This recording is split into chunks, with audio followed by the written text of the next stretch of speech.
প্রায় 1 যুগ পর আমি এই দেবিদ্বার শহরে এসেছি। আলহামদুলিল্লাহ। ফেরাউনের উত্তরসূরি এক শয়তান আমাকে দেবিদ্বার আসতে দেয় নাই। আমি জানতে চাই আব্বাসী ঠিকই এসেছে দেবিদ্বার, সে কোথায়? তার গোষ্ঠী সহ দেশ ছেড়ে পালাইছে, কিছু জেলে বাকিরা জঙ্গলে।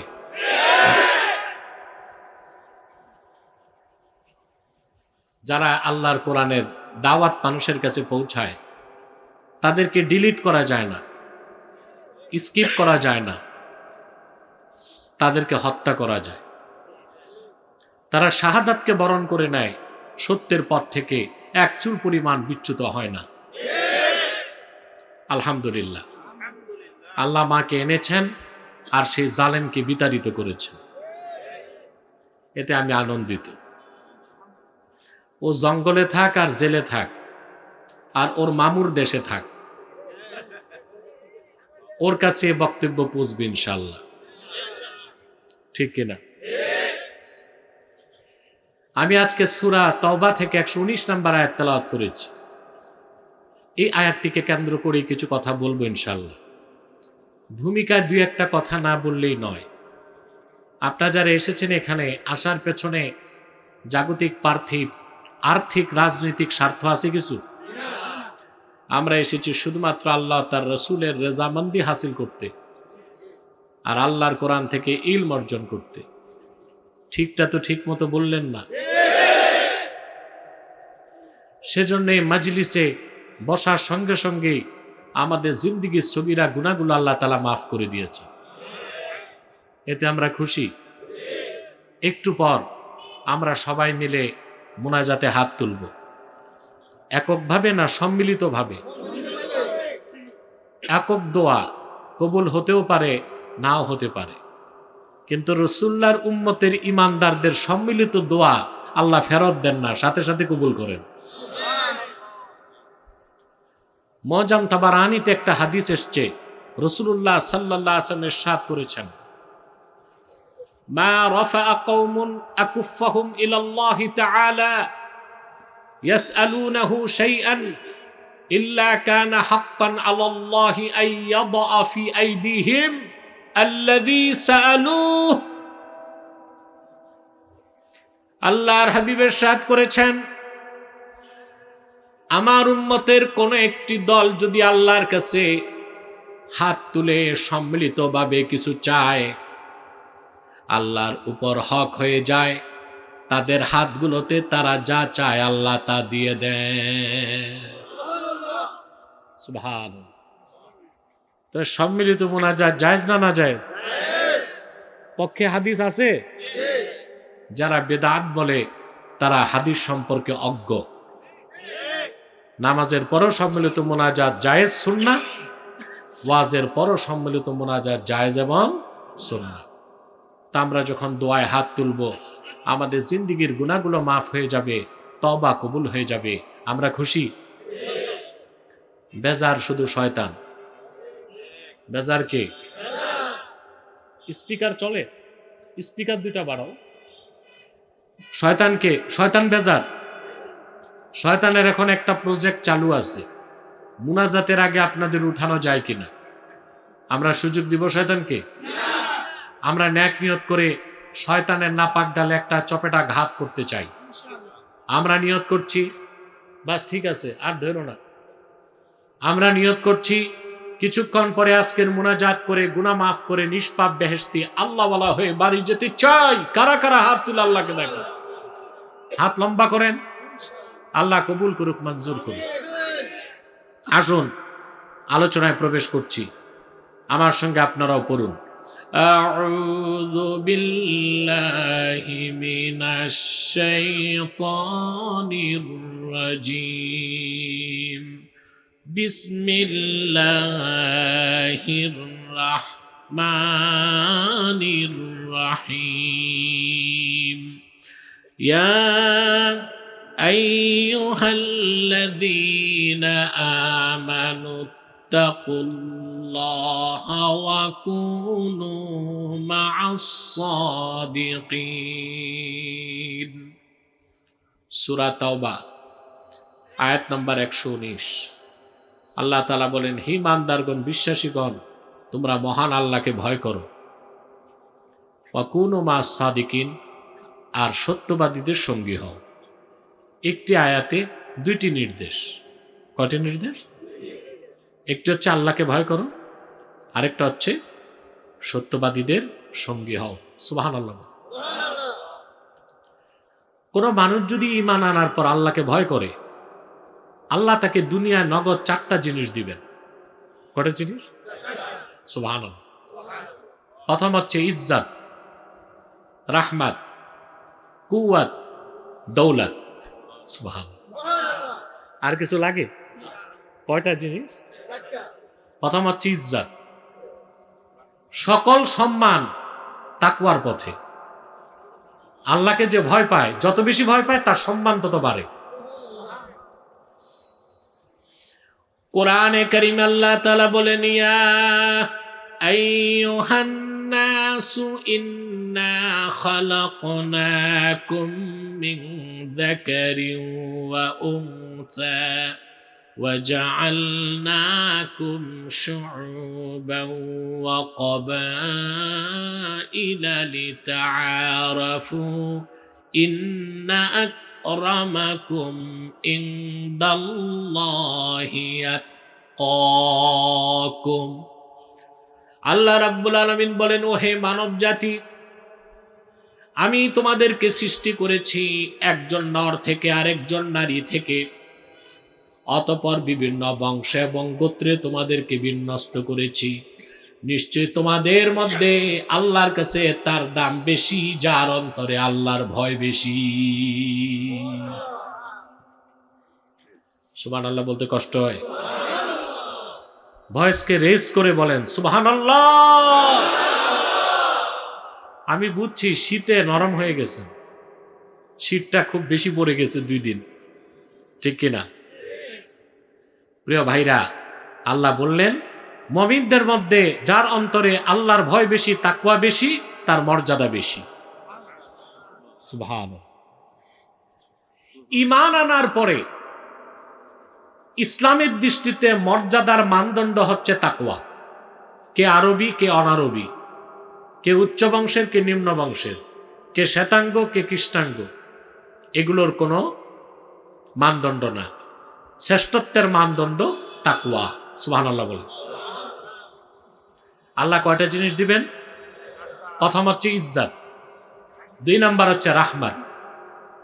যারা আল্লাহকে ভয় করবে দুনিয়ায় ঈমান আনার পরে, সৎকর্মশীল হবে ও সুন্দরভাবে জীবন যাপন করবে শরীয়ত মোতাবেক, আল্লাহর রহমত তাদের জন্য ওয়াজিব হয়ে যায়। আল্লাহ রাব্বুল আলামিন বলেন, ইন্না রাহমাতাল্লাহি করিবুম মিনাল মুহসিনিন। তার মানে ইন্না রাহমাতাল্লাহি করিবুম মিনাল মুত্তাকিন।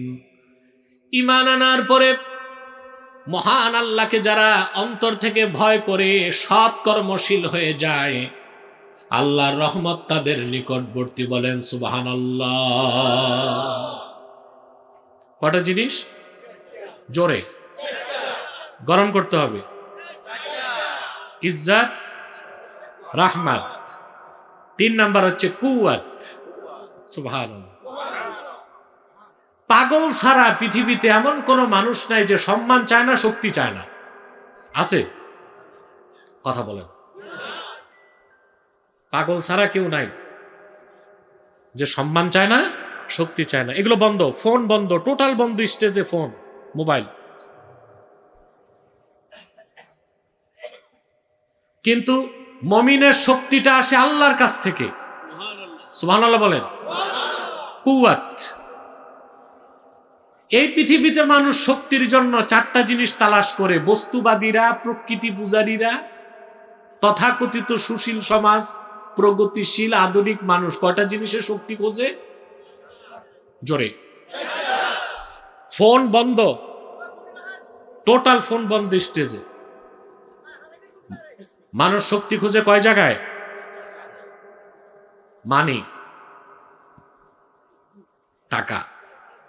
টাকা যার আছে আমরা মনে করি তার প্রবল শক্তি। আদালত, পুলিশ, জনগণ সব তো তার হাতে, পকেটে।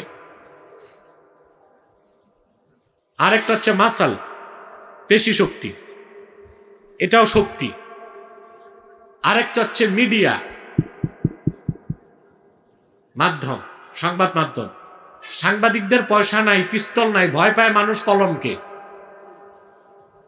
এটা একটা শক্তি। এটাও। আরে ড্রোনটা বন্ধ করো তো বাবা, আমার কাছে ড্রোন দিয়া লাভ আছে, ওটা পিছে যাও, প্যান্ডেলের বাইরে বহুত লোক আছে, ওদের চেহারাটা ধরো। তো মানুষ শক্তি খুঁজে কিসে? এই দিক তাকান না, আপনাকে ড্রোন দেখবেন না আমাকে দেখবেন, এই দিক তাকান। মানুষ শক্তি খুঁজে চারটা জায়গায়: মানি, মাসাল, মিডিয়া। সাংবাদিকরা দেখলে পুলিশও ভয় পায়। কথা বলেন। তবে বলতে আমার সংকোচ নাই, বাংলাদেশে খুব কম সংখ্যক সত্যবাদী আছে যারা বিশ্বাসী, সত্যবাদী এবং আমানতদার। সাংবাদিকতার নামে তারা কলম সন্ত্রাসী হয়ে গেছে। আমি দায়িত্ব নিয়ে বলতে পারি, যারা বখাটে চুরি ডাকাতি করে তারা অস্ত্র সন্ত্রাসী, আর যারা সংবাদ মাধ্যমে মিথ্যা সংবাদ পরিবেশন করে জাতিকে বিভ্রান্ত করে তারা কলম সন্ত্রাসী। কোনটা খারাপ? এই জন্য মানুষ সাংবাদিককে ভয় পায়। তবে আমি একটুও ভয় পাই না। আমি মনে করি আমি সত্যের উপর আছি, কি লিখবে আমার বিরুদ্ধে? বহুত লেখছে।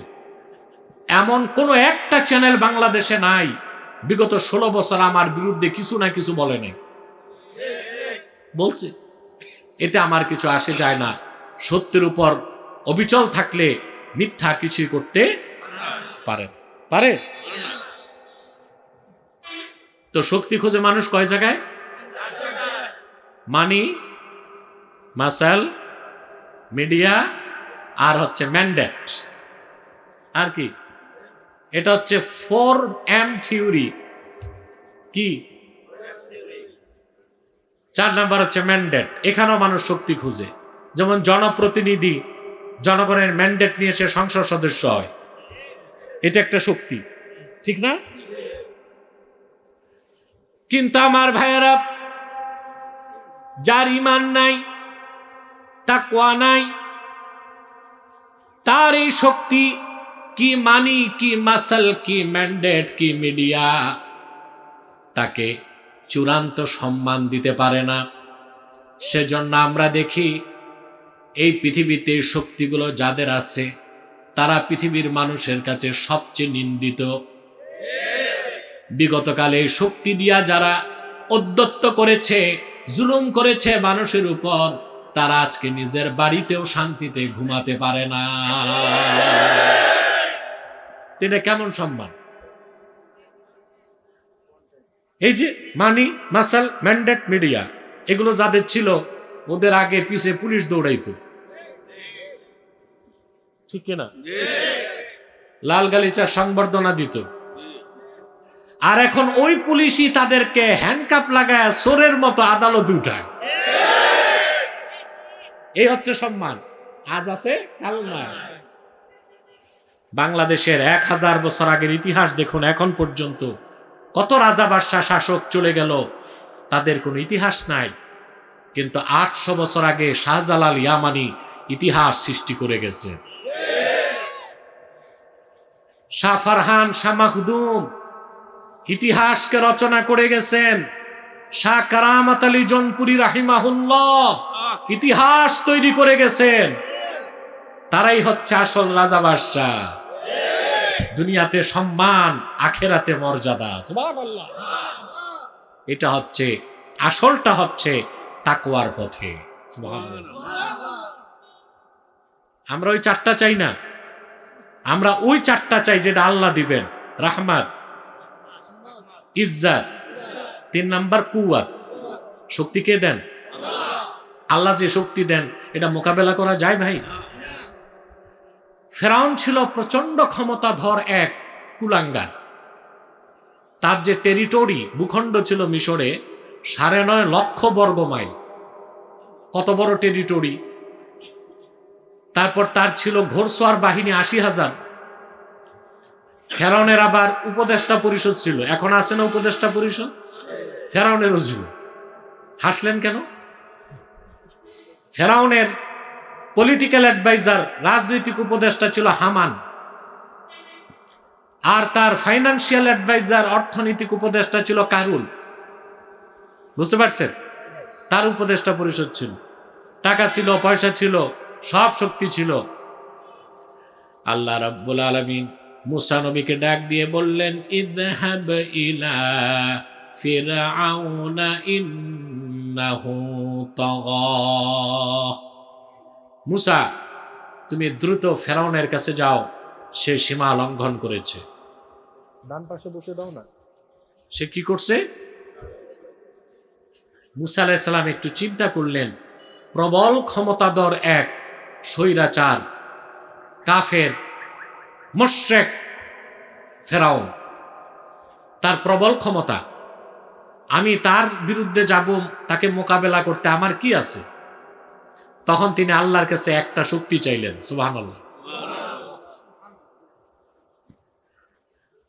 মানুষের শক্তি মাথায়, পশুর শক্তি দেহে, আর ইমানদারের শক্তি 3 জায়গায়: মাথায়, দেহে, সিনায়।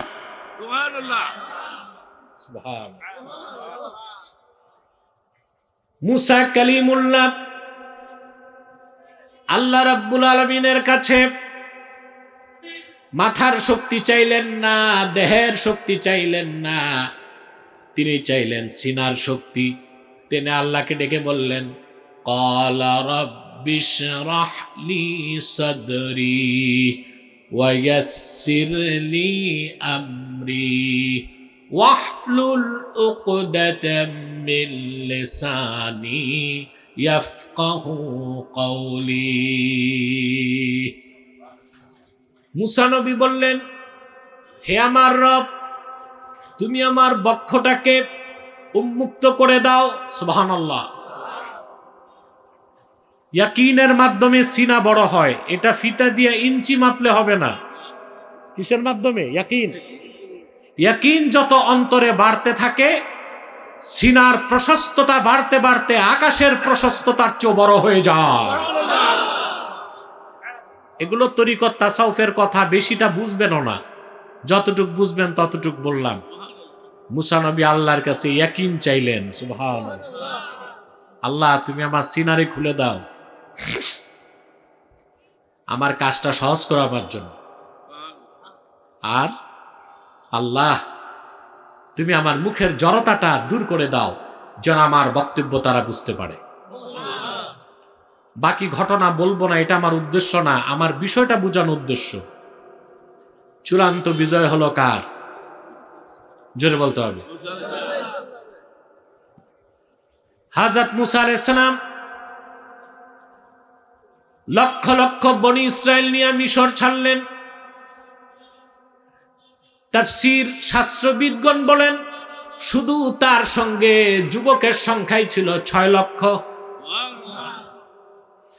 তিনি এসে যে সমুদ্রের কিনারায় দাঁড়ালেন, ওইটার নাম হলো বাহর কালজুম। কি নাম? অনেকে নীল দরিয়া মনে করে, না, ওই সমুদ্রটা ছিল বাহর কালজুম। ওই সাগরের পারে এসে দাঁড়ালেন। পিছনে ফেরাউন 80,000 সৈন্য নিয়ে আসছে, সামনে উত্তাল সাগর। তাফসীর খাজেনে এসেছে সাগরটার প্রশস্ততা ছিল 10 মাইল। আর লাখ লাখ মানুষ পার হবে, নৌকা কত লাখ দরকার বলেন? সম্ভব? আল্লাহ পাক বলেন, ক্বালা আসহাবু মূসা ইন্না লামুদরাকুন। মুসা আলাইহিস সালামের লোকজন তখন মুসা নবীকে বলেন, মুসা, আমরা তো ধরা পড়ে গেছি, সামনে সাগর, পিছনে ফেরাউন। আল্লাহ রাব্বুল আলামিন হযরত মুসার অন্তরে যে ইয়াকিনের শক্তি দিয়েছিলেন, সেই শক্তির বলে তিনি বললেন, কাল্লা ইন্না মাইয়া রাব্বি সায়াহদিন। কখনো না, যে আল্লাহর নির্দেশে বাড়ি ছেড়েছি তিনি আমাদের বাঁচাবেন, আমাদের পথ তিনি সমুদ্রে করে দিবেন। আল্লাহ করে দিয়েছেন। ওরা 12টা গোত্র ছিল। কতটা? হযরত ইয়াকুব আলাইহিস সালামের 12 সন্তান ছিল। কয় সন্তান? এই 12 সন্তান থেকে 12টা গোত্র, এরই বনি ইসরাইল। এদেরকেই কোরআন শরীফে বলা হয়েছে আসবাত। কি বলা হয়েছে? এখন ওই 12 গোত্রের মধ্যে আবার দ্বন্দ্ব ছিল। কি ছিল? ওরা মুসা নবীকে বলছে, আমরা এই 12 গোত্র এক পথে যাব না, আলাদা পথ চাই। আল্লাহর হুকুমে সমুদ্রের শুকনা 12টা পথ হয়ে গেল। মুসা নবী তার লোকজন নিয়ে ফিলিস্তিন উঠে গেলেন, কেনান চলে গেলেন। সুবহানাল্লাহ। আর ফেরাউন তার গোষ্ঠী সুদ্ধা বাহারকাল জুমে সলিল সমাধি হয়ে গেল। জয় হয়েছে কার? মাসাল, মিডিয়া, ম্যান্ডেট, মানি, রাষ্ট্রশক্তি, প্রচন্ড দুর্দণ্ড প্রতাপ, সিনার শক্তি। রাসূলুল্লাহর প্রত্যেক ঈমানদার উম্মত যদি ঈমান আনার পরে তাকওয়া ভিত্তিক জীবন যাপন করে, আল্লাহ তাদের সিনায় রূহানি শক্তি ঢেলে দেন। বলেন সুবহানাল্লাহ। এই দুনিয়ার কোন অপশক্তি তাদেরকে পরাজিত করতে পারে না। আমাদের হাতিয়ারটাই তো ঈমান আর তাকওয়া। সুবহানাল্লাহ বলেন। আল্লাহ রাব্বুল আলামিন কোরআন কারীমে বলেন, ওয়ালা তাহিনু ওয়ালা তাহজানু ওয়া আনতুমুল আ'লাউনা ইন কুনতুম মুমিনিন। হীনবল হয়ো না, নিরাশ হয়ো না, যদি তোমরা সত্যিকার মুমিন হয়ে থাকো। অবশ্যই তোমরা সমস্ত কাফের মুশরিক বেঈমানদের উপর বিজয় লাভ করবে। আল্লাহ তো তাকওয়া ভিত্তিক জীবন যাপন করলে কয়টা জিনিস পাবেন? আলোচনা বুঝতেছেন? কয়টা? ইজ্জত, রাহমাত, কুওয়াত, 4 নাম্বার দৌলত। সুবহানাল্লাহ। চোর চোরটাও তো খায়, কথা বলেন। কাফের মুশরিকও খায়, গরু ছাগলও খায়, আল্লাহর ওলিরাও খায়। সব কি একরকম? একটা ইজ্জতের সাথে, একটা জিল্লতের সাথে, ঠিক কিনা? কি সমস্যা? হ্যাঁ, নিয়ে আসেন ওনাকে, এমপি সাহেবকে।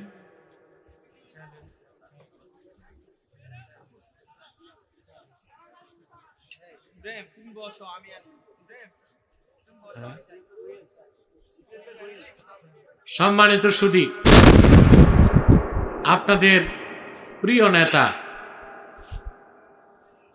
জনাব মনজুরুল হাসান তিনি উপস্থিত হয়েছেন মাহফিলে। আমরা মাহফিলের পক্ষ থেকে তাকে স্বাগত জানাই।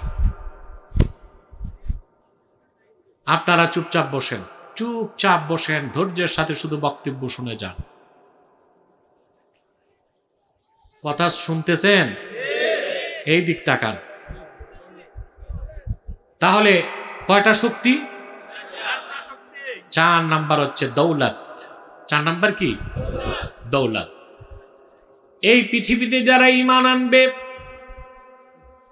ঈমান এনে সৎকর্মশীল বান্দা হিসেবে জীবন যাপন করবে, আল্লাহর ভয় যাদের অন্তরে থাকবে, আল্লাহ সুবহানাহু ওয়া তাআলা তাদেরকে সম্মানের সঙ্গে মর্যাদাপূর্ণ রিজিক দান করবে। একটা চেয়ার দাও বসতে এমপি সাহেবকে। তুমি এদিক চলে আসো, বাস বসতে দাও। এখানে এখানে সামনে দাও, সামনে দাও।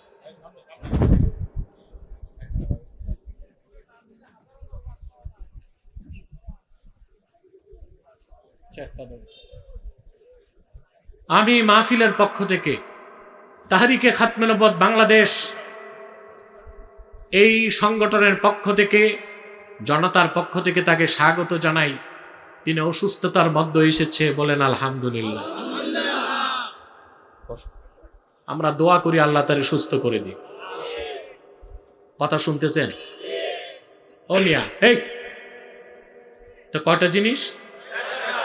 ইজ্জত, রাহমাত, কুওয়াত, দৌলত। সুবহানাল্লাহ। ইমানদার, সৎকর্মশীল মুত্তাকিদেরকে আল্লাহ যে দৌলত দেন কোত্থেকে, এটা তারা চিন্তা করতে পারে না। আমি একটা হাদিস শোনাচ্ছি। হাদিসটি সহিহ আল বুখারীতে এসেছে। রাসূলুল্লাহ সাল্লাল্লাহু আলাইহি সাল্লামের একজন জলিলুল কদর সাহাবী ছিলেন।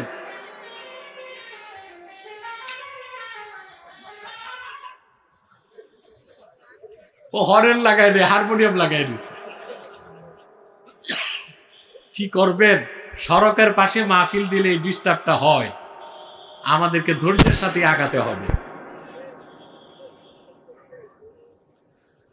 প্রিয় ভাইরা, দৌলত, আউফ ইবনে মালিক আল আশজাঈ রাদিয়াল্লাহু তাআলা আনহু রাসূলুল্লাহ সাল্লাল্লাহু আলাইহি সাল্লামের জলিলুল কদর সাহাবী ছিলেন। সুবহানাল্লাহ।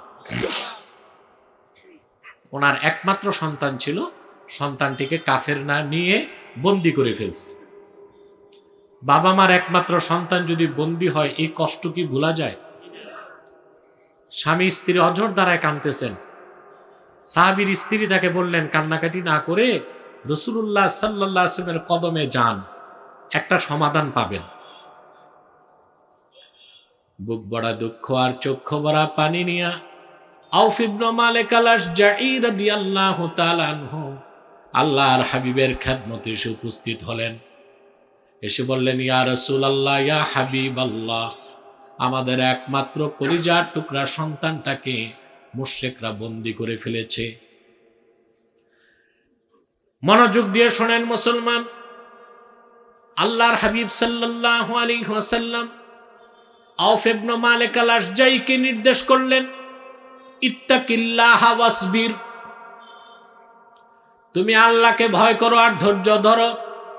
ওয়া আমুরুকা ওয়া ইয়াহা আন তাস্তাকসিরা মিন কওলি লা হাওলা ওয়ালা কুওয়াতা ইল্লা বিল্লাহ।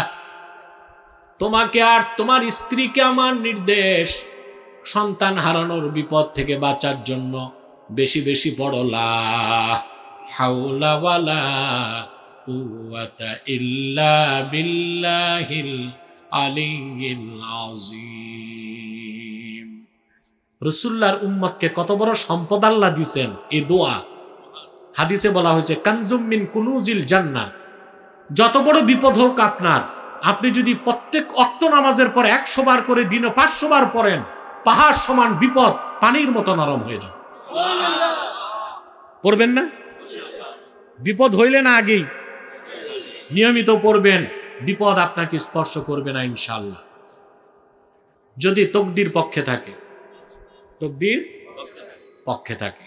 প্রিয় বন্ধুগণ আমার, সাহাবী চোখের পানি মুছতে মুছতে বাড়ি আসলেন। সাহাবীর স্ত্রী জিজ্ঞেস করলেন, আল্লাহর হাবিব সাল্লাল্লাহু আলাইহি সাল্লাম কি সমাধান দিয়েছেন? সাহাবী বললেন, ইন্না রাসূলুল্লাহি সাল্লাল্লাহু আলাইহি ওয়াসাল্লাম আমারানি ওয়া ইয়াকে আন নাস্তাকসিরা মিন কওলি লা হাওলা ওয়ালা কুওয়াতা ইল্লা বিল্লাহিল আলিয়্যিল আযীম। আল্লাহর রাসূল সাল্লাল্লাহু আলাইহি ওয়াসাল্লাম তোমাকে এবং আমাকে নির্দেশ করেছেন, আমরা যেন সন্তান হারানোর বিপদ থেকে বাঁচার জন্য বেশি বেশি লা হাওলা ওয়ালা কুওয়াতা ইল্লা বিল্লাহ দোয়াটা পড়ি। সুবহানাল্লাহি বিহামদি। সাহাবী ও তার স্ত্রী দোয়া পড়া শুরু করলেন। আরেক দিকে আল্লাহ সাহাবীর সন্তানকে মুক্ত করার জিম্মা হাতে নিয়ে নিলেন। সহিহ বুখারীর রওয়ায়াত সাক্ষ্য দেয়, কাফেরদের মনোযোগ অন্যদিক সরে গেল। আল্লাহ তাআলা সাহাবীর সন্তানের হাতের বাঁধনকে ঢিলা করে দিলেন। তার হাতের বাঁধন খুলে গেল, তিনি উঠে হাঁটা শুরু করছেন। কিছু দূর যাওয়ার পর চিন্তা করলেন, বাড়িতে তো কিচ্ছু রেখে আসি নাই, বাবা মা কি খেয়ে আছে, আমি যে কি খাবো। সে দেখলো মরুভূমিতে কাফেরদের হাজার হাজার বকরির পাল চড়ছে। কথা বুঝতেছেন? পিছনে যে সে বকরির পালকে বলল, চলো তোমরা আমার সাথে বাড়ি আসো।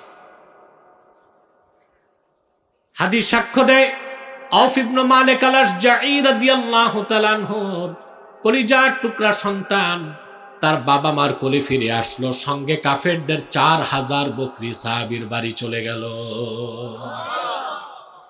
সঙ্গে সঙ্গে আল্লাহ রাব্বুল আলামিন আয়াত নাজিল করে দিলেন, ওয়ামান ইয়াত্তাকিল্লাহা ইয়াজআল লাহু মাখরাজা ওয়া ইয়ারযুকহু মিন হাইসু লা ইয়াহতাসিব। যে ব্যক্তি মহান আল্লাহকে অন্তর থেকে ভয় করে, বিপদের চরম মুহূর্তে আল্লাহ তাআলা তার জন্য বাঁচার পথ করে দেন, আর এমন জায়গা থেকে তাকে রিজিক দেন যা সে ধারণা করতে পারে না। সুবহানাল্লাহ। তা আপনি যদি ঈমান আনার পর আল্লাহকে ভয় করেন, কয়টা জিনিস পাবেন? দুনিয়ায় নগদ ইজ্জত, রাহমাত, কুওয়াত, দৌলত, আর আখিরাতে পাবেন বিনা হিসাবে আল্লাহর জান্নাত। সুবহানাল্লাহ। কোরআনে কারীমে আল্লাহ তাআলা বলেন, কুল আউনাব্বিউকুম বিখাইরিম মিন যালিকুম লিল্লাযীনা ইত্তাকাউ ইনদা রাব্বিহিম জান্নাতুন তাজরি মিন তাহতিহাল আনহারু খালিদিনা ফিহা ওয়া আজওয়াজুম মুতাহহারাতুন ওয়া রিদওয়ানুম মিনাল্লাহ। সুবহানাল্লাহ। আল্লাহ রাব্বুল আলামিন বলেন, হাবিব আমার মুহাম্মদ সাল্লাল্লাহু আলাইহি ওয়াসাল্লাম, আপনি মানব জাতিকে বলুন,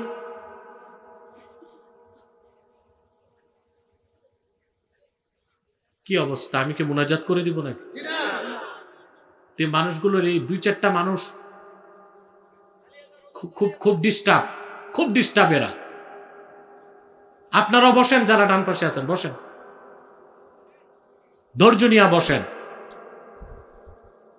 বিষয়টা একটা পর্যায়ে গেলে আমি ছেড়ে দিব, বুঝেন নাই? আল্লাহ তাআলা বলেন, হাবিব সাল্লাল্লাহু আলাইহি সাল্লাম, আপনি বলুন, এই পৃথিবীর বিত্ত বৈভব সবকিছুর চেয়ে উত্তম যে জিনিস, সে ব্যাপারে তোমাদের কি কি বলবো? তাদের জন্য যারা তাদের রবকে ভয় পায়। ইনদা রাব্বিহিম জান্নাত, তাদের রবের কাছে তাদের জন্য রয়েছে অসংখ্য জান্নাত। খালিদিনা ফিহা, যেখানে তারা চিরকাল থাকবে। ওয়া আজওয়াজুম মুতাহহারা, আর তাদের জন্য রয়েছে সেই জান্নাতে এক একজনের জন্য অসংখ্য স্ত্রী। সুবহানাল্লাহ। পবিত্র স্ত্রী। দুনিয়াতে আপনি কয়টা স্ত্রী নিতে পারেন? একটা, পারলে লাগলে 2টা, পারলে লাগলে 3টা, পারলে লাগলে 4টা, ইনসাফ করতে না পারলে একটা। বাঙালির একটাই উচিত, কারণ তাদের ইকোনমিক অর্থনৈতিক অবস্থা ভালো না, বডি ফিটনেসও ঠিক না, ঠিক কিনা? আল্লাহ পাক বলেন, তাদের জন্য রয়েছে আজওয়াজুম মুতাহহারা, পবিত্র স্ত্রী। সুবহানাল্লাহ। এক একজন জান্নাতি 70টি করে পবিত্র স্ত্রী লাভ করবে, যারা আল্লাহকে ভয় করে জীবন যাপন করছে। বলেন সুবহানাল্লাহ। ওয়া রিদওয়ানুম মিনাল্লাহ, আর মুত্তাকিদের জন্য সেই জান্নাতে আছে আল্লাহর সন্তুষ্টি। বলেন সুবহানাল্লাহ। এটার ব্যাখ্যা এসেছে সহিহ বুখারীতে।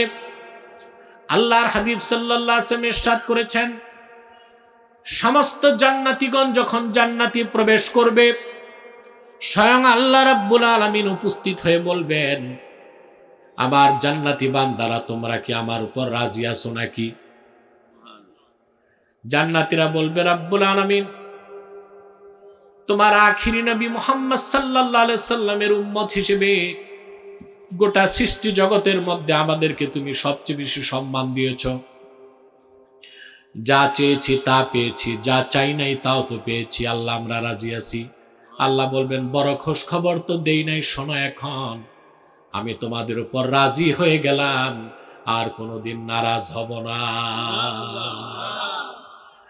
এটা হচ্ছে রিদওয়ানুম মিনাল্লাহ, আল্লাহর পক্ষ থেকে সন্তুষ্টি। বলেন সুবহানাল্লাহ। এই সব কিছু কার জন্য, কাদের জন্য? সেই সব ঈমানদার যারা আল্লাহকে ভয় করে জীবন যাপন করে। বলেন সুবহানাল্লাহ। সূরা তাওবা 119 নম্বর আয়াতে সেজন্য আল্লাহ বলেছেন ইয়া আইয়ুহাল্লাযীনা আমানুত্তাকুল্লাহ, ঈমানদারগণ আল্লাহকে ভয় করো। 2 নম্বর নির্দেশ ওয়া কুনু মাস সাদিকিন, সত্যবাদীদের সঙ্গী হও। কাদের সঙ্গী হও? এই ক্ষেত্রে আমরা খুব পিছিয়ে আছি। যারা আমাদের নেতৃত্ব দেয় আমাদের সমাজ ও রাষ্ট্রে, আমাদেরকে যারা গাইড করে তাদের অধিকাংশই সত্যবাদী না, মিথ্যাবাদী। তাদের ঈমানে ত্রুটি আছে, আকীদায় ত্রুটি আছে, চরিত্রে সমস্যা আছে, ঠিক কিনা? আল্লাহর নির্দেশ ওয়া কুনু মাস সাদিকিন, সত্যবাদীদের সঙ্গী হও। সুবহানাল্লাহ। এখন সত্যবাদী কে? প্রশ্ন আসে না? সত্য কথা বললেই সত্যবাদী নয়। এজন্য আমরা অনেক সময় বলি লোকটা হিন্দু বটে কিন্তু সত্যবাদী না। যার ঈমান নেই সে সত্যবাদী হতে পারে না। কোন অমুসলিম যদি সত্য কথা বলে এতটুকু বলা যাবে তার কথাটা সত্য, কিন্তু তাকে সত্যবাদী হিসেবে সার্টিফাইড করা। সত্যবাদী হতে ঈমান লাগবে। কি লাগবে? আল্লাহ রাব্বুল আলামিন সূরা তাওবার 119 নম্বর আয়াতে বললেন ওয়া কুনু মাস সাদিকিন, সত্যবাদীদের সঙ্গী হও। সত্যবাদী কারা? স্বয়ং আল্লাহ নিজে তা ব্যাখ্যা করে দিয়েছেন সূরা হুজুরাতে। আল্লাহ পাক বলেন ইন্নামাল মুমিনুনাল্লাযীনা আমানু বিল্লাহি ওয়া রাসূলিহি থুম্মা লাম ইয়ারতাবু ওয়া জাহাদু বিআমওয়ালিহিম ওয়া আনফুসিহিম ফি সাবিলিল্লাহি উলাইকা হুমুস সাদিকুন। আল্লাহ রাব্বুল আলামিন বলেন প্রকৃত মুমিন তো তারাই যারা ঈমান এনেছে মহান আল্লাহর উপর এবং ঈমান এনেছে আল্লাহর রাসূল সাইয়্যিদুল মুরসালিন মুহাম্মদ সাল্লাল্লাহু আলাইহি সাল্লামের উপর, এবং ঈমান ও ইসলামের কোন একটা বিষয়কে সন্দেহ রাখলো না, জান এবং মাল দিয়ে আল্লাহর পথে জিহাদ করলো। আল্লাহ বলেন উলাইকা হুমুস সাদিকুন, তারাই সত্যবাদী। বলেন সুবহানাল্লাহ। তাহলে সত্য বললে সত্যবাদী হওয়া যায়? ঈমান, ইয়াকিন, জিহাদ, 3টা কাজ যার মধ্যে পাওয়া যাবে সে সত্যবাদী। আল্লাহ বলেছেন ওয়া কুনু মাস সাদিকিন, সত্যবাদীদের সঙ্গী হও। তার মানে যিনি আপনাকে মসজিদে নেতৃত্ব দিবে তাকে ঈমানদার হতে হবে, যিনি আপনাকে খানকায় আধ্যাত্মিক নেতৃত্ব দিবে তাকে ঈমানদার হতে হবে, যিনি আপনাকে সমাজ ও রাষ্ট্রে নেতৃত্ব দিবে তাকে ঈমানদার হতে হবে, সৎকর্মশীল হতে হবে। এই ক্ষেত্রে আমরা মাইনাস পয়েন্টে না। ইল্লা মাশাআল্লাহ, আল্লাহ যাদেরকে চেয়েছেন তারা ছাড়া, অল্প সংখ্যক ছাড়া অধিকাংশ নেতাই হয় মুশরিকুন, নয় কাফিরুন, নয় মুনাফিকুন, নয় দুর্নীতিবাজ, নয় টাউটার। এটি হচ্ছে আমাদের দেশের ক্রাইসিস বা মূল সমস্যা। যেদিন আমরা সকল স্তরে ঈমানদার, বিশ্বাসী, চরিত্রবান ভালো মানুষদেরকে নেতৃত্বে বসাতে পারবো, সেদিন আমাদের দেশের চেহারা পাল্টে যাবে। এই মূল সংস্কার না করে ঐকমত্য কমিশনে বসে 9 মাস না 9 বছর বসে মিটিং করলেও কোনো আদতে সংস্কার হবে না। হয়েছে? কিছু পাইছেন? 9 মাস মিটিং হয়েছে, 88টা বিষয়ে একমত হয়েছে, 44টা বিষয়ে একমত হইতে পারে নাই। এই 9 মাসের মিটিংয়ে চা নাস্তার খরচ গেছে 54 লাখ টাকা। সংস্কার কিছু হয়েছে? আশা করা যায়? গোড়ায় সংস্কার করতে হবে। আমাদের দেশটায় মানুষ আছে 18 কোটি, কত? কিন্তু দেশ চালায় কয়জন? আপনি হিসাব করছেন কোনোদিন? প্রেসিডেন্ট, প্রধানমন্ত্রী, 300 MP, SP, DC, OC, TNO, UNO, আমলা কামলা, মোট মিলে হয় না 3000। কত হয় না? ধরেন 3000। মানুষ আছে 18 কোটি, দেশ চালায় কতজন? 3,000। আমরা বাংলাদেশের পীর মাশায়েখ আলেম ওলামা মুসলমানেরা 3 লক্ষ মসজিদ করেছি, 10,000 মাদ্রাসা করেছি, প্রত্যেকটা মাহফিলে হাজার হাজার মানুষের সমাবেশ ঘটে, কিন্তু যারা দেশ চালায় ওই 3,000 মানুষের মধ্যে 1,000 মানুষকে মুত্তাকি ভালো মুসলমান বানাতে পারি না। এটা সমস্যা। এটা কি? এটা হতে হবে ইসলামী শিক্ষার মাধ্যমে প্রাইমারি থেকে বিশ্ববিদ্যালয় পর্যন্ত সকল স্তরে কোরআন হাদিসের শিক্ষাকে বাধ্যতামূলক করতে হবে। সাথে থাকবে বিজ্ঞান, প্রযুক্তি, ভূগোল, অর্থনীতি, সমাজনীতি, রাষ্ট্রনীতি, physics, chemist, zoology, botany, cosmology, theology সব পড়ান। আগে ইসলামটা পড়ান। চোর পাওয়া যাবে? দুর্নীতিবাজ কথা বলে না, জালেম খুঁজেও তো পাবেন না। অতএব আল্লাহকে ভয় করতে হবে জীবনের সকল ক্ষেত্রে, আর সত্যবাদীদের সঙ্গী হতে হবে। ঠিক কিনা? এই যে সত্যবাদীদের সঙ্গী, এটা সোহবত। এটা কি? তরিকত তাসাউফে সোহবতের মূল্য অনেক বেশি, ঠিক না? বসেন বসেন, এখন বসেন, আমি সবকিছু বুঝতেছি, করবো আমি। প্রিয় ভাইরা মনোযোগ দেন একটু। ভালো ইঞ্জিনিয়ারের কাছে না গেলে ইঞ্জিনিয়ার হওয়া যায়? ডাক্তারের কাছে যে পড়ে নাই, বাড়িতে বসে বই পড়ছে, ওই ডাক্তারের কাছে ডেইলি রুগী মরবে কয়টা? মরবে না? নিজে নিজে ডাক্তার হয় যে বাড়িতে বসে, ডাক্তারের কাছে না যে, ওইটার আমরা বলি হাতুড়া ডাক্তার, ঠিক কিনা? ইঞ্জিনিয়ারের কাছে না গেলে ইঞ্জিনিয়ার হওয়া যায় না, বিজ্ঞানীর সংস্পর্শে না গেলে বিজ্ঞানী হওয়া যায় না, ডাক্তারের সংস্পর্শে না গেলে ভালো ডাক্তার হওয়া যায় না, আল্লাহওয়ালা মুত্তাকির সোহবতে না গেলে আল্লাহওয়ালা হওয়া যায় না। এই জন্য আল্লাহ বলছেন, ওয়া কুনু মা সাদিকিন, সত্যবাদীদের সঙ্গী হও। কোরআন ও হাদিস পড়ার জন্য যাবেন মাদ্রাসায়, কোথায়? তরিকত তাসাউফ শিখতে যেতে হবে আল্লাহওয়ালাদের দায়রায়, ঠিক না? নতুবা আপনি ইলমে মারিফত শিখতে পারবেন না। আমি কোরআন শরীফ থেকে একটা দৃষ্টান্ত দিচ্ছি, ঠিক আছে? হযরত মূসা আলাইহিস সালাম, সহিহ বুখারী কিতাবুল ইলমের হাদিস, তিনি বনী ইসরাইলের এক মজলিসে ওয়াজ করতেছেন, বুঝলেন? তো বনী ইসরাইলের এক ব্যক্তি দাঁড়ায় গেছে, দাঁড়ায় বলল, ইয়া মূসা হাল তা'লামু আহাদান আ'লামা মিনকা, তোমার চেয়ে বড় আলেম আছে কেউ, তুমি জানো? আছে নাকি কেউ? তো মূসা নবী বলে ফেলছেন, না, আমার চেয়ে বড় আলেম পৃথিবীতে। ফাআওহাল্লাহু ইলা মূসা বালা আবদুনা খাদির, আল্লাহ ওহী নাজিল করে বললেন, রে মূসা, তোমার চেয়ে বেশি ইলম রাখে আমার এক নেককার বান্দা, তার নাম খাদির, যারে আপনারা বলেন খিজির। উচ্চারণটা কি? খাদির, বিফাতহিল খা ওয়া কাসরিদ দাদ, খাদির। তো আমাদের দেশের লোক বলে কি? খিজির। এটা ভুল উচ্চারণ, শুদ্ধ উচ্চারণ কি? খাদির। তো মূসা নবী বলছেন, আল্লাহ, আমার কাছে তুমি তাওরাত পাঠাইছো, আমার চেয়ে বেশি এলেম তার কাছে, ওইটা কোন এলেম? তা আমি তার কাছে যাব, তার সোহবত নিব, তুমি আমাকে পথ দেখাও। সুবহানাল্লাহ। আল্লাহ সব আলামত বলে দিলেন, তিনি মাছ সঙ্গে নিলেন, সঙ্গে নিলেন ইউসাকে। আল্লাহ বললেন, মাজমাউল বাহরাইন, দুই সমুদ্রের মিলন স্থলে খাদিরকে পাবা। সুবহানাল্লাহ। তিনি গেলেন, সাক্ষাৎ হলো খাদিরের সাথে। সাক্ষাৎ হবার পরে মূসা নবী জলিলুল কদর পয়গম্বর হয়ে খাদিরের সোহবতের জন্য অনুমতি চাইলেন। সুবহানাল্লাহ বলবেন না? তরিকত তাসাউফের মূল হচ্ছে আদাব। মূল কি? এর জন্য অনুমতি চাইছেন। অনুমতি কিভাবে চাইলেন?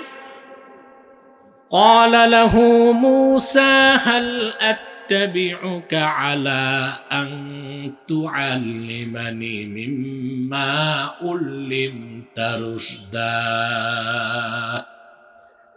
হে মুসা, রুশদ, আল্লাহ তোমাকে যে এলেমটা দান করেছেন, যার মাধ্যমে তোমার ইয়াকিন চূড়ান্ত পর্যায়ে চলে গেছে, সেই এলেমটা শিখার জন্য আমি তোমার অনুসারী হতে চাই। হযরত খাদির প্রস্তাব নাকচ করে দিয়ে বললেন, না, ইন্নাকা লান তাসতাতিআ মাইয়া সাবরা, আমি বুঝতেছি তুমি ধৈর্য ধরতে পারবা না, আমার সোহবত তুমি নিতে পারবা না। মুসা নবী কয়, চেষ্টা করি না একটু। দুজন হাঁটা ধরছে, হাঁটতে হাঁটতে চলে আসলেন, নদী পার হবেন। তো নৌকাতে উঠছে, বুঝলেন? কথা বলেন, ঘুমাচ্ছেন? কে কে ঘুমান হাত উঠান তো।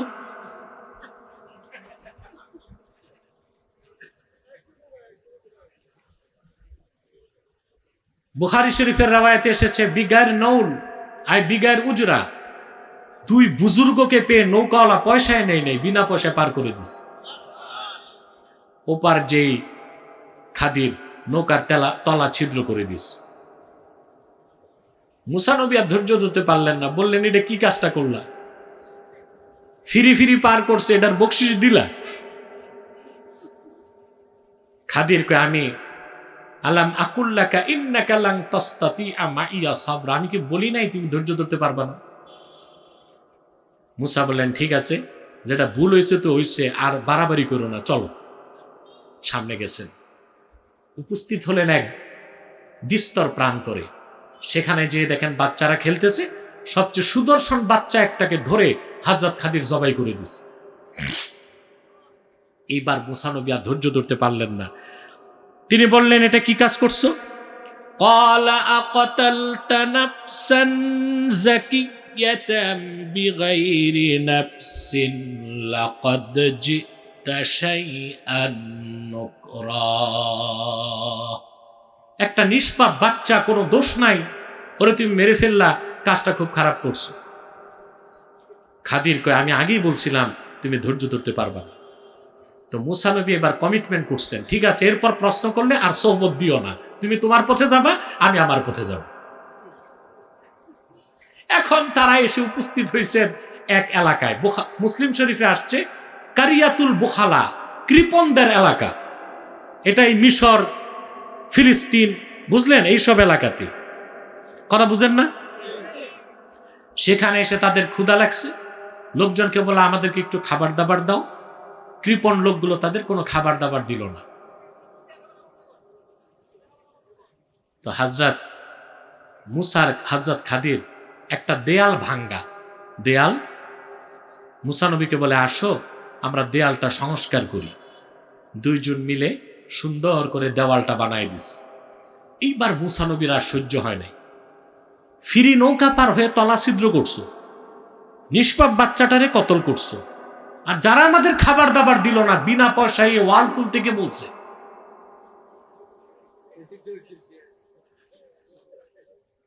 খাদির ডাক দিয়া বলল, হাদা ফিরাকু বাইনি ওয়া বাইনিক, তোমার আমার সম্পর্ক, যাও, আমি আমার পথে যাই, তুমি তোমার পথে যাও। এখন তিন কাজের ব্যাখ্যা তো লাগবে। হযরত খাদির বললেন, নৌকাটা কেন ছিদ্র করলাম শোনো। আম্মাস সাফিনাতু ফাকানাত লিমাসাকিনা ইয়ামালুনা ফিল বাহরি ফাআরাদতু আন আঈবাহা ওয়া কানা ওয়ারাআহুম মালিকুন ইয়াখুযু কুল্লা সাফিনাতিন গসবা। যে নৌকাটার তলা ছিদ্র করলাম, এটা ইয়াতিমদের নৌকা, তারা এই নৌকা দিয়ে কামাই রোজগার করে খায়।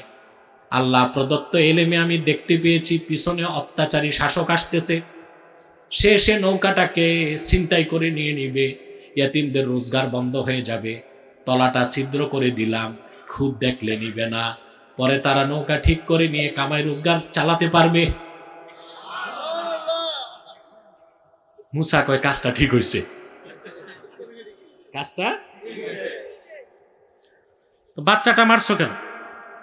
শোনো, وأما الغلام فكان أبواه مؤمنين فخشينا أن يرهقهما طغيانا وكفرا।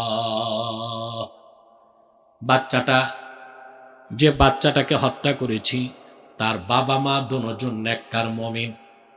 আল্লাহ প্রদত্ত জ্ঞানে আমি দেখতে পেয়েছি সে বড় হয়ে নাফরমানি করবে, বাবা মার উপর জবরদস্তি করবে, নাফরমানি করবে। আমি তারে কতল করে দিলাম, আল্লাহ তারেও বাঁচায় দিবেন, আর তার বিনিময়ে তার বাপ মাকে আল্লাহ উত্তম সন্তান দান করবেন। মুসা নবী বলেন এটাও তো ঠিক হয়েছে। ওয়াল উঠেছো কেন ফিরি ফিরি?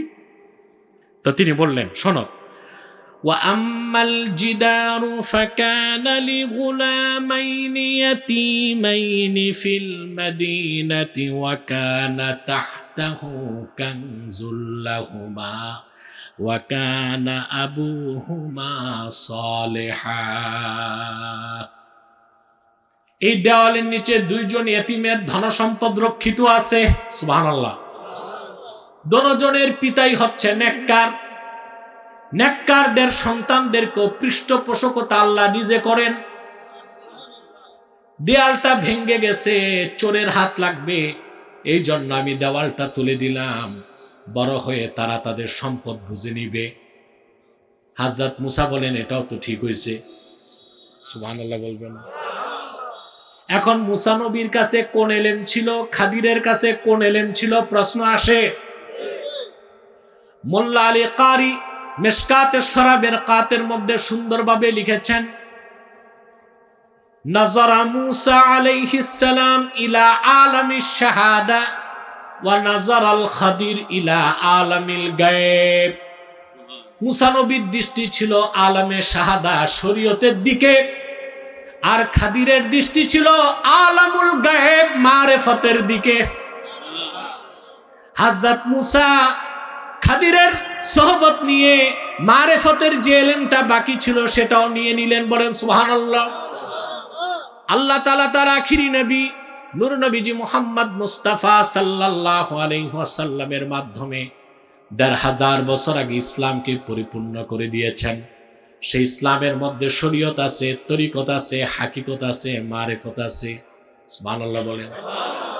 উম্মতে মুহাম্মাদির মুহাদ্দিস মুফাসসির ফকিহ যারা তারা শরীয়ত শিখাবে, আর উম্মতে মুহাম্মাদির আউলিয়া যারা তারা ইলমে মারিফত শিখাবে। সেজন্য সোহবত লাগবে কি লাগবে না? আল্লাহ বলেছেন ওয়াকুনু মা'আস সাদিকিন, সত্যবাদীদের সঙ্গে হও। এই দুইটা নির্দেশ মানবো। সাদাকাল্লাহুল আযীম ওয়া সাদাকা রাসূলুহুন নবিয়ুল কারীম ওয়া নাহনু আলা যালিকা মিনাশ শাহিদিন ওয়াশ শাকিরিন আলহামদুলিল্লাহি রাব্বিল আলামিন। প্রিয় বন্ধুগণ, শীতের রাতে দীর্ঘ সময় কষ্ট করছেন, আর আপনাদের কারো বক্তব্য নাই তো? রব্বানা যালামনা আনফুসানা ওয়া ইল্লাম তাগফির লানা ওয়া তারহামনা লানাকুনান্না মিনাল খাসিরিন। আল্লাহ তাআলা তাহরিকে খাতমে নবুয়ত দেবিদ্বার উপজেলা শাখার উদ্যোগে আয়োজিত আজকের মাহফিলে প্রচন্ড শীতকে উপেক্ষা করে যারা উপস্থিত হয়েছে, তোমার অসংখ্য জাকের শাকের নেককার বান্দা পর্দার আড়ালের মা বোনদেরকে নিয়ে হাত তুলেছি। আল্লাহ, এতগুলো মানুষের মধ্যে যার দুটো হাত তোমার ভালো লাগে আল্লাহ, তার দুটো হাতের বিনিময়ে আমাদের জিন্দেগির সব গুনাহ মাফ করে দাও। হৃদয়ের গভীর থেকে দোয়া করি আল্লাহ, তোমার আখিরি নবী নূর নবীজি আমার মুহাম্মদ মুস্তাফা সাল্লাল্লাহু আলাইহি ওয়াসাল্লাম আজ থেকে ১৫০০ বছর আগে দুনিয়ার থেকে বিদায় নিয়েছেন। হায়াতুন নবী হিসেবে জান্নাতুল ফেরদাউস রওজা মুবারকে বিশ্রাম নিয়েছেন। আল্লাহ, জীবন একবার তোমার আখিরি নবী নূর নবীজি আমার মুহাম্মদ মুস্তাফা সাল্লাল্লাহু আলাইহি ওয়াসাল্লামের জান্নাতুল ফেরদাউস রওজা মুবারকে উপস্থিত হয়ে গো আল্লাহ, তোমার হাবিবের নূরের কদমে দরুদ ও সালামের হাদিয়া দেবার আগে আল্লাহ তুমি ডাক দিও না। আল্লাহ তাআলা একবার বা একাধিকবার যারা সোনার মদিনায় নূরের মদিনায় যেতে পেরেছি আল্লাহ, জীবনে বারবার তোমার আখিরি নবী নূর নবীজি আমার মুহাম্মদ মুস্তাফা সাল্লাল্লাহু আলাইহি ওয়াসাল্লামের নূরের শহর মদিনাতুল মুনাওয়ারা জিয়ারতের জন্য তাদের কপালটা খুলে দাও। হৃদয়ের গভীর থেকে দোয়া করি আল্লাহ তোমার আখিরি নবী নূর নবীজি আমার মুহাম্মদ মুস্তাফা সাল্লাল্লাহু আলাইহি ওয়াসাল্লামের নূরের চেহারা মোবারক স্বপ্নে একবার দেখে গো আল্লাহ জান্নাত ওয়াজিব হবার আগে তুমি ডাক দিও না আল্লাহ। একবার বা একাধিকবার যারা তোমার আখিরি নবী নূর নবীজি আমার মুহাম্মদ মুস্তাফা সাল্লাল্লাহু আলাইহি ওয়াসাল্লামের নূরের চেহারা মোবারক স্বপ্নে দেখার সৌভাগ্য লাভ করেছে, জীবনে বারবার দেখার জন্যে তাদের কপালটা আল্লাহ তুমি জান্নাতি কপাল বানায় দাও। আয় আল্লাহ তাআলা রব্বুল আলামিন, আজকের মাহফিলে যারা প্রচন্ড শীতকে উপেক্ষা করে এসেছে, ধন দিয়ে মন দিয়ে সহযোগিতা করেছে, সকলের ধন মনকে কবুল করে আল্লাহ আজকের মাহফিলটা তুমি নাজাতের জারিয়া বানায় দাও। পর্দার আড়ালে আমার যত মা বোন হাত তুলে বসে আছেন আল্লাহ তাদের মনের দুঃখ কষ্টগুলো দূর করে দাও, তাদের প্রত্যেককে আবেদা জাহেদা সালেহা বানায় দাও রব্বুল আলামিন। আমার যত কুমারী বোন আছে তাদের প্রত্যেককে একজন ইমানদার চরিত্রবান সক্ষম যুবকের দ্বারস্থ করে দাও আল্লাহ। তাহরিকে খাতমে নবুয়ত বাংলাদেশের যত কর্মী এখানে উপস্থিত হয়েছে তাদের প্রত্যেককে আল্লাহ তুমি দ্বীনের খাঁটি কর্মী হিসেবে কবুল করে নাও রব্বুল আলামিন।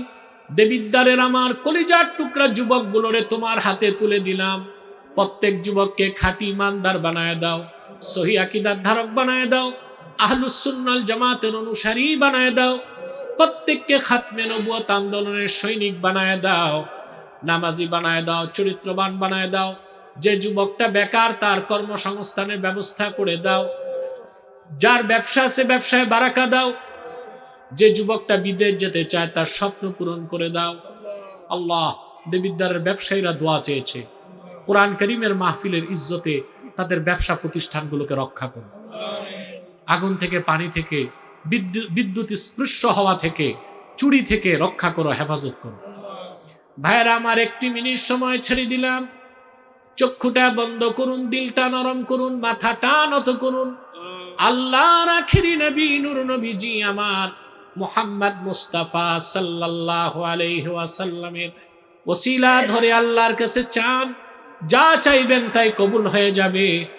যদি পারেন ভাইয়েরা মুনাজাতে আল্লাহর কাছে সারা জীবনের গুনার কথা মনে করে আত্মসমর্পণ করে 2 ফোঁটা চোখের পানি ছেড়ে দিন, তওবা কবুল হয়ে যাবে, দোয়াও কবুল হয়ে যাবে।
শিরক হইছে, কুফর হইছে, তার থেকে ক্ষমা চাচ্ছি। আস্তাগফিরুল্লাহ আল আযীম। বিসমিল্লাহির রহমানির রহিম। আশহাদু আল্লা ইলাহা ইল্লাল্লাহ ওয়া আশহাদু আন্না মুহাম্মাদান আবদুহু ওয়া রাসূলুহু সাল্লাল্লাহু আলাইহি ওয়াসাল্লাম। আস্তাগফিরুল্লাহ আল্লাযী লা ইলাহা ইল্লা হুয়াল হাইয়ুল কাইয়্যুম ওয়া আতুবু ইলাইহি। আল্লাহুম্মা ইন্না নাতাওয়াসসালু ইলাইকা বিওয়াসিলাতি হাবিবিকাল মুহতারাম নবিয়িকাল খাতিম سيدنا وسيد الأبرار نبينا ونبي الأنبياء محمد بن عبد الله نبي الله رسول الله صلى الله عليه وسلم الذي أكملت به قصر النبوة وحكمت لا نبي بعده وأعلنت في القرآن بالبرهان আন্না মুহাম্মাদান সাল্লাল্লাহু আলাইহি ওয়াসাল্লাম খাতামুন নাবিয়্যিন ওয়াল মুরসালিন ক্বাবলা 15 মিআতি সানাহ ওয়া সাল্লাল্লাহু তাআলা আলা খায়রি খালকিহি নবিয়িনা মুহাম্মাদিন নূরিল্লাহ ওয়া আলা আলিহি ওয়া সাহবিহি আজমাইন বিরহমাতিকা ইয়া আরহামার রাহিমিন।